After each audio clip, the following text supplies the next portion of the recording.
Hey, this is Matthew Ricks, and today on the Music Business Newsletter, we have an email about should I quit my job and do music full time? Discussion that every artist has had internally or with their significant other or their bandmates, and so I think this is a good email. If you have a question on the music industry that you want answered, all you got to do is go to MatthewRicks.com.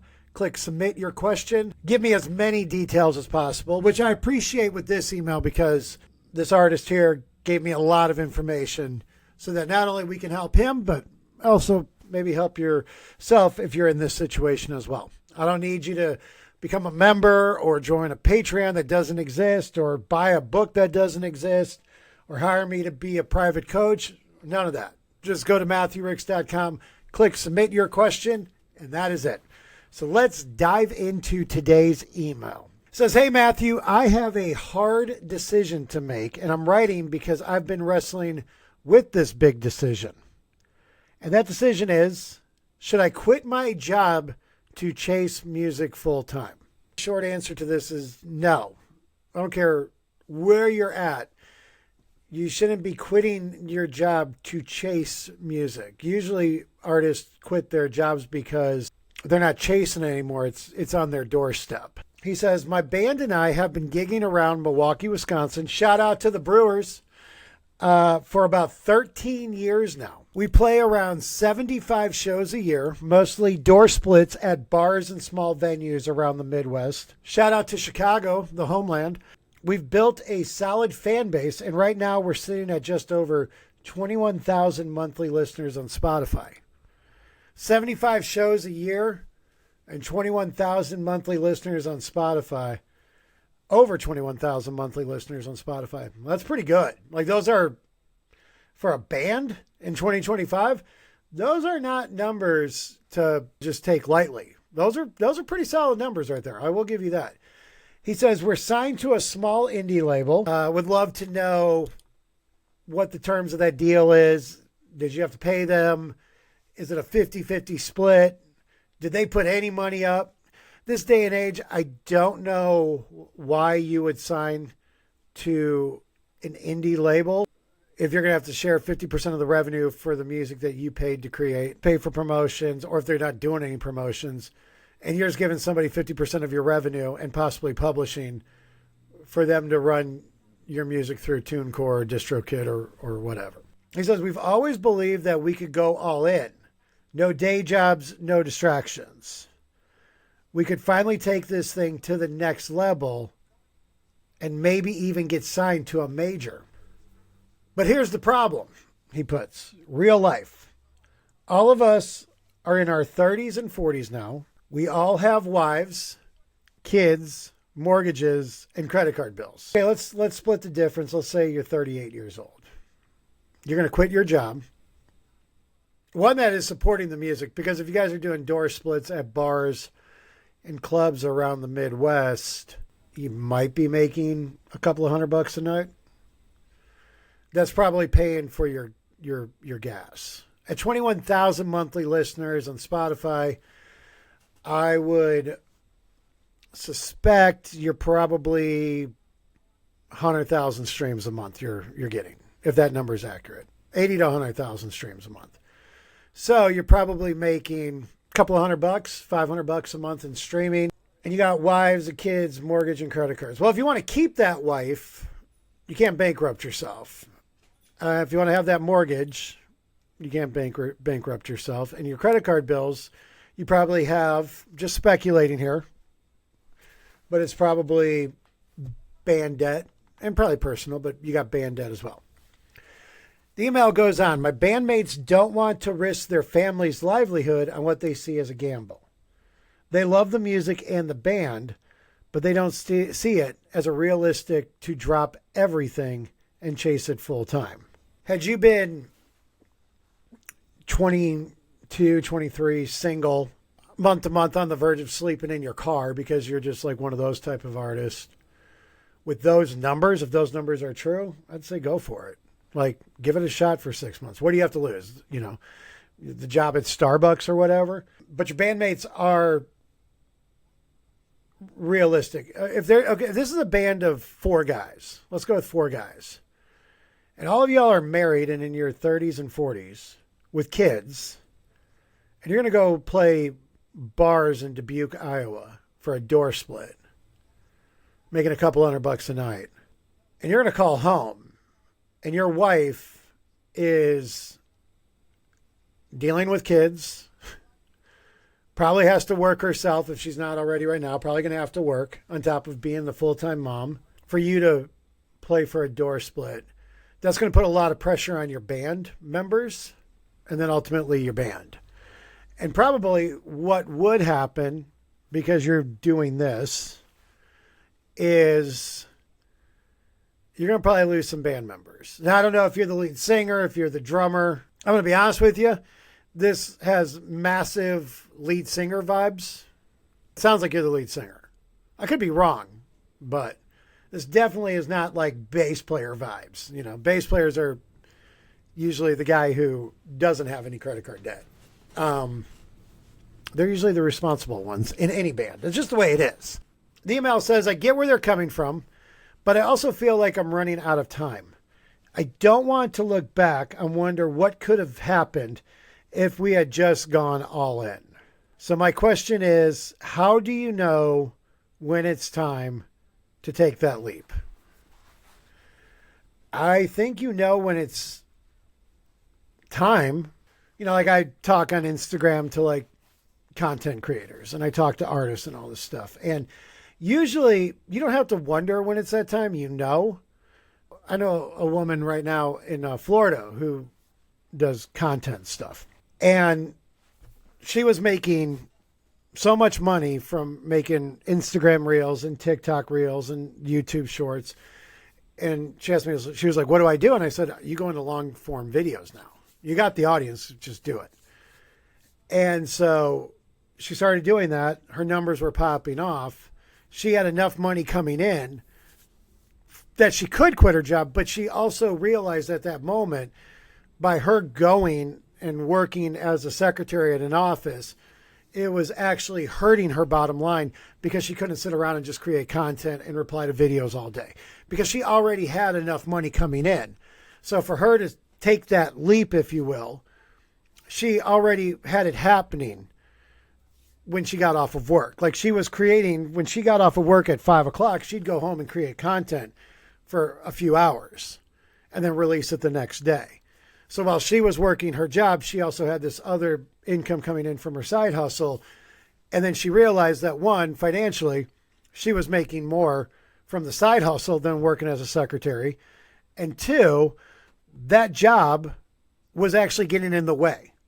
It wasn't I have to cut off everything in my life. She actually took a step forward in life by quitting her job and taking the quote unquote leap.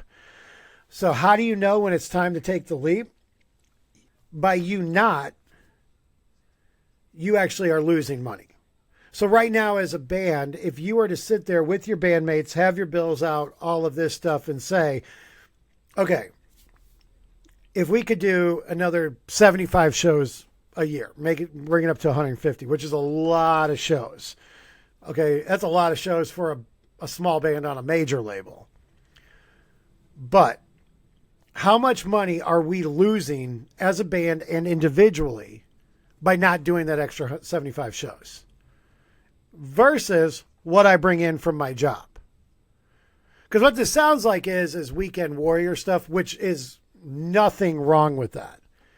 But having this based on fear that you're running out of time, the clock is ticking, this is your last chance, all those lies that we tell ourselves to make really stupid decisions is not a great thing to do when you want to blow up your entire life. Because if your kids get kicked out of their home and your wife leaves you and the credit card company is suing you, but you think you're being true to your dream, that doesn't make sense. That's lead singer vibes. I do appreciate, I dropped out of high school at 16 to go work at Jive Records full time. I was taking a gamble that I was going to be able to do this for the rest of my life. Okay. I don't know if today, sitting at 44 years old, with 2 kids, mortgage, car payment, American Express bill, if I would deviate and just blow up my entire career working with labels, doing the Matrix Minute, this stuff, to go pursue a new hobby, because I don't feel like that would actually be fair to my kids. The email goes on. Is there a way to transition from part-time to full-time music without risking everything you've built? Yeah. I mean, one of the things you could do is, one, get your Spotify stream numbers up to, get it up to 100,000. So that's more revenue coming in. If you've played club shows or bar shows and you're doing a door split, and let's say you've had a couple of 100 people show up to your show, which if you did, that is outstanding. I would go back and ask for an honorarium. I would go back to that club that you had 200-300 people at and say, we want, what if we did $1,000 this time? Is that going to take you full time? No, but it is that process of going forward. I'm not saying you couldn't go full time. You guys seem like you do have a lot of things going in the right direction. If I'm just doing 75 shows a year based off of 52 weeks, you guys are doing most of your shows on the weekends, most weekends. And that's what I would do, is I would just try to get my numbers up on Spotify. I would try to monetize yourself on YouTube or TikTok if you guys are doing that stuff. I would go back to those venues and look for an honorarium, look for a firm honorarium. The other thing is that if you're doing 75 shows a year in the Midwest, you're probably hitting the same markets 2-3 times a year. If your fan base isn't growing, people aren't going to be as excited to see you. If you play Green Bay, Wisconsin 4 times a year, that first time you guys come back, probably a lot of excitement. By the 4th time in 1 year, probably not as much excitement. So you would have to grow that circle where you guys are touring to. But by doing that, you also add more, wear and tear on your van or vehicle, however you guys are getting to these shows, more gas. The more you tour, you do have more money coming in, but you also have higher expenses as well. It's just like any business. When you start a business, you got expenses, but as you bring employees in, or you got to go get an office now, or your expenses keep growing with that. The email says, I'd love to hear your perspective on how to balance passion and practicality. He said, especially from someone who's been around long enough to see both sides. There was a thing, I think pre-TikTok, Instagram, when artists had to, because back in the day, the only way you made fans was go play all the time. You'd start in a city, you'd drive overnight to a city and play for 20 people, hoping that you impress those 20 people. And then next time you come back, you hope there's 30 or 40 people. The internet has made it where I think artists have gotten lazier, because you have artists who don't even play shows anymore. They've never done a show in their life. They spend all their time on the internet, creating content, promoting, which is fine. Everybody's got their lane. And that was the pre-internet era. And you saw so many bands lose everything. So many artists just lost everything in their lives. They come home, their wife's gone, the kids are gone. I know this isn't the sexiest thing to hear, but as long as your family and kids and your wives are all cool with you guys doing 75 shows a year, you guys are making some money. I hope you're making some money. Doing 75 shows a year, being gone from your family, 21,000 monthly listeners on Spotify. I think you guys should be proud of where you're at right now. Because if you guys quit your jobs and you have no safety net, this becomes a lot more serious. This becomes there's a lot more stress to produce. Not only for yourself, you got to prove something to yourself, but you got kids. I don't know how old your kids are, but I don't know how supportive your wives are. Are your wives cool with, we're going to blow up our lives and risk everything? Because last thing you want to do is come home from playing Dubuque, Iowa, and your wife is gone, unfortunately. I've seen it happen a few times. I've also seen signed bands, guitar players. I've seen it happen with singers in bands. The band is doing this. And the wife is tired of him gone all the time and gives him the ultimatum. And he sticks with family over music, which is what you should do. And he quits the band. So my advice would be, don't quit your day job. Don't quit your jobs. Try to go back to those 75 shows a year. 75 shows is a lot of shows to do in 1 year for a band in 2025. Try to get a solid honorarium. Don't tell me if you're selling merchandise, what your merch numbers are, because that's going to take into effect here. But the only time you ever quit your job to do music is when you not taking that gig actually loses you money. Like you staying at your job loses you money. That's the only time. You don't quit your job with wives and kids and mortgages and credit card bills to go gamble. Because if you bankrupt yourself, it's going to be a really long time to climb out of that hole. But I think you guys are doing great. Like I don't think that you should be worried that you're not doing enough or that you're going to lose it or you're going to look back and regret this. I mean, you guys are doing more shows in a year than some bands doing in 10 years. So be proud of yourself. But thanks for the email. Good luck to the band. If you have a question on the music industry and you want my help, just go to MatthewRicks.com, click submit your question.